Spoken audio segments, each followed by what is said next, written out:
Anthropologists, art historians, and students of comparative religion tell us that all religions make some use of the material to represent or lead to something beyond. After all, as the 20th century mystic Simone Weil once said, we use stone, paint, and body to image the transcendent because it is all we have. Or, as anthropologist Daniel Miller puts it, whether we speak of philosophy, religion, or finance, the paradox is the same. Immateriality can be expressed only through materiality. But not all religions emphasize materiality to the extent that late medieval Christianity does, impelled by both the doctrine of creation ex nihilo and the doctrine of God's incarnation in Christ. Hence, to medieval Christians, matter is problem as well as opportunity. For matter is by definition locatable, temporal, changeable. The Christian God is by definition immutable and transcendent. Yet that Christian God is understood to dwell in and redeem the material. Thus, corruptible matter must be, impossibly, inconceivably, paradoxically, capable of incorruption. By definition, partible, matter must be capable of eternal wholeness. And here's just a brief outline so you'll see where I'm going. This seems to be a paradox.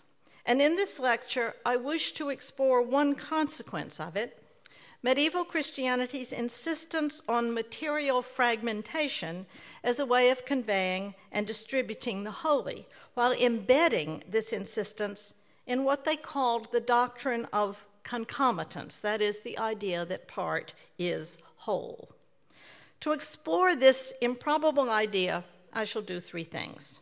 First, I describe in greater detail the emergence and development of the cult of holy matter and the way in which the anxieties attendant upon it, especially anxieties about decay, are reflected in theology and in reliquaries, relic containers.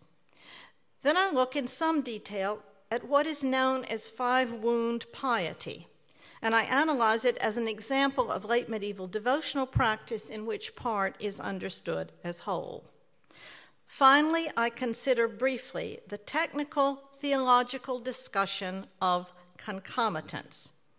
In doing so, I am not arguing that theology explains medieval attitudes. Rather, I take the theories of intellectuals as an example of a far more pervasive concern.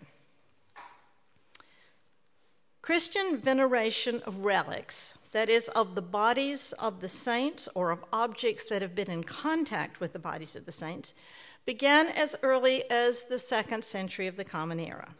It immediately raised the problem of the material.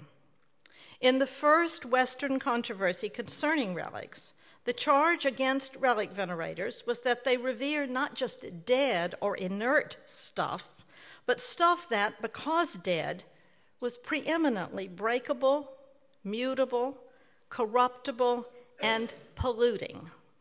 Defending relics against the charge that holy cadavers are merely and permanently vile dust, the church father, Jerome, wrote in 404, quote, "Are bishops all to be adjudged sacrilegious, even idiotic, when they carry a vile object and dissolved ashes in vessels of gold? If the Lamb, that is Christ, is everywhere, those who are with the Lamb, that is the saints, should be believed to be everywhere." And in another text, quote, "We honor the relics of the martyrs, that we may honor him whose martyrs they are. Are the relics of Peter and Paul unclean? If the bones of the holy pollute what they touch, how did the dead Elias raise a dead man?" Unquote. Now, Jerome is here defending the saints as non-polluting because non-decaying. They are alive and without spatial location or incarceration. Although their bodies are dust and ashes, The saints themselves are, says Jerome, not dead, but sleeping.